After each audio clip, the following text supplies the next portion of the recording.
What's up, everyone? Gerald here with the Novice Angler. Anyway, it is pretty crappy outside, and it's pouring rain, it's drizzling. Can't go fishing today, but figure I'll do a little how-to video. I know I've been getting quite a few requests from my viewers in regards to how I set up my pole. So on today's video, we'll show you on how I set up my pole, how I rig it up, and let's get started. Well, everyone, this is what I'll be showing you today. I know that I've been having quite a few requests for this video. This is exactly on how I set up my line and my rig. This is going to be attached to my light fishing pole. So on this one, what I have a 12-pound braided line. This is the one method that I've learned over the past year to keep my line from snapping. So ever since I've been doing it with this method and using the braided line as my backing, my line hasn't snapped. Anyway, this is what I'll be using. I'll be using the Silky Smooth Bionic 10-pound test line for walleye fishing. Silky smooth casting, light bite sensitivity. Oh yeah. I don't know. I've never used it. This is my first time using it. Anyway, this is what I did.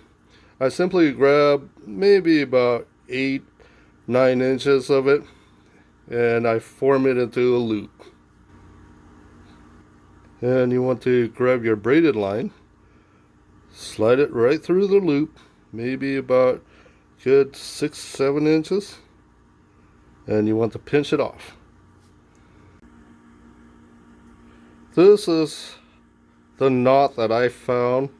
It is a very strong knot. They call it the Alberto knot, and it was shown to me by this one guy at Cabela's last year, and I found it to be a very effective knot to tie your braid to a mono or a fluorocarbon lead. But anyway, this is what you do. You run the line right through that loop.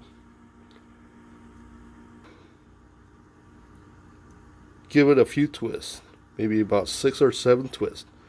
There's one. Okay.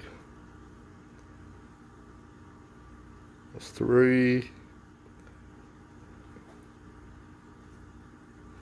4, 5, 6, and one more, 7. Then you want to grab a hold of this side, and you want to go back to where you started from. Give it a few more twists. 1, 2, 3, 4, 5, 6, and 7. Then after that, grab that tag end off that braided line, and you want it to make sure that it's going into the same direction that your first start that loop. Of course, you want to moisten it, and you want to pull it tight.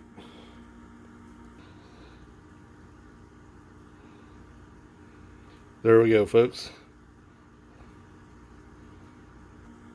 And that, folks, is called the Alberto knot.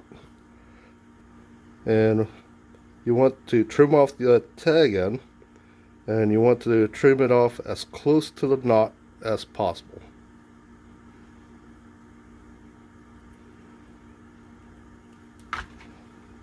There we go. And now you have the tag in for your mono.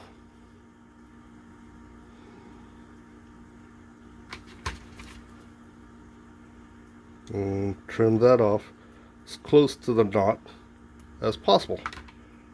There you go, folks. Now what I like to do, I like to grab maybe about 5-6 feet of the mono that I'm using here. That should be good.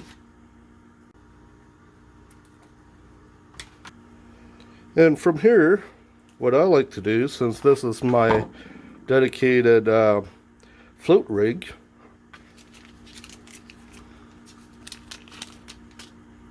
I like to use this type of bobber stops. What I started off with is these, but I found that those with a string bobber stop that have a tendency to get loose after a few casts. This one, I think it stays on the line a little bit better. And the way that this bobber stop works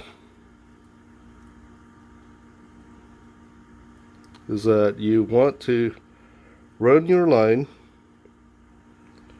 through one of the loops.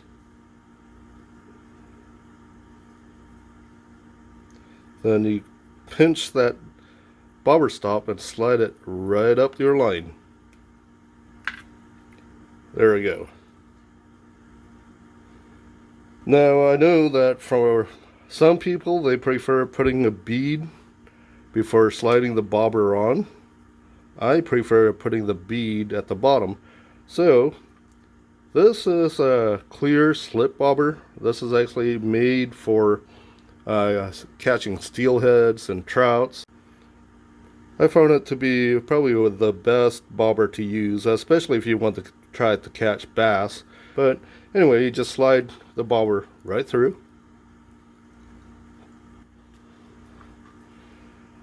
This is where I like to put the bead. This way the bobber doesn't get caught up on the swivel. Now I know a lot of people don't like using swivels. Me personally, I think is a great way.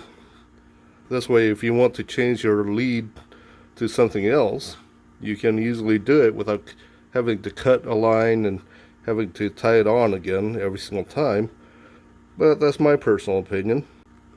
And the knot that I like to use on the swivel is called the polymer knot. You run the line right through the swivel. Then after that, you want to run it back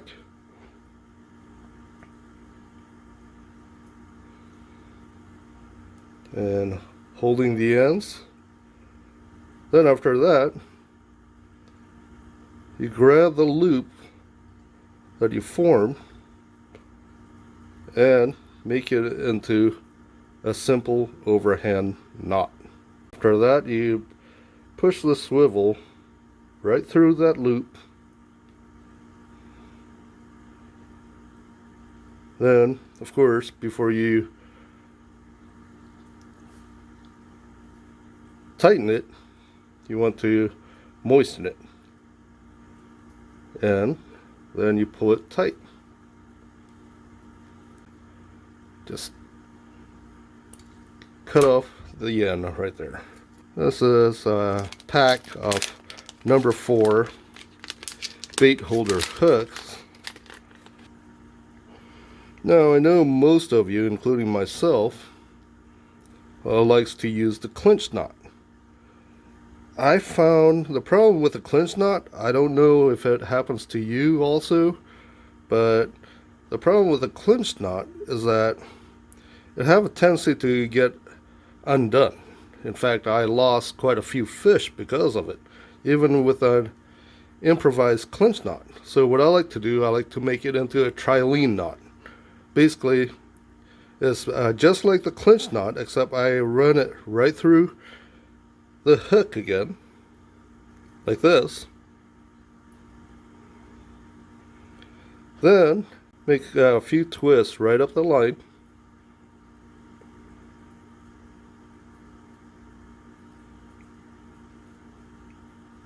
After that, you run it right through that loop.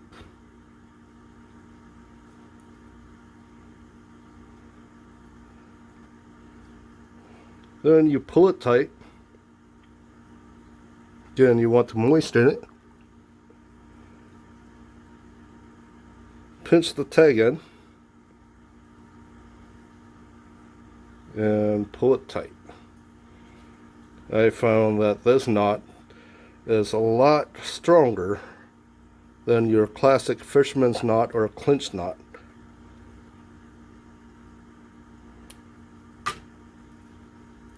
Then after that, I want to grab probably about 14 inches, and what I like to do on this end, I like to form it into a loop. So what I like to do is I like to form it into a figure 8 loop.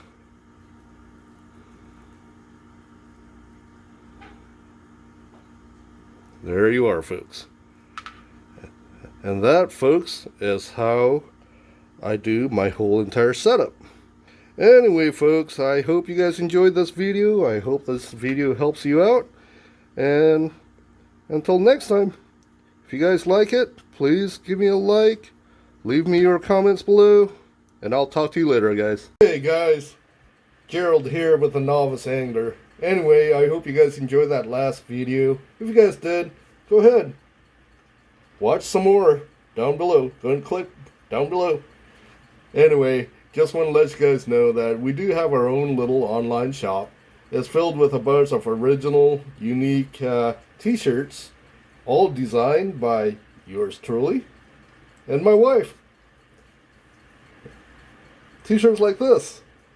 Anyway, go ahead and check out the link down below and see what you guys think. And anyways, thank you very much. Do appreciate it. And I'll talk to you guys later. You guys take care.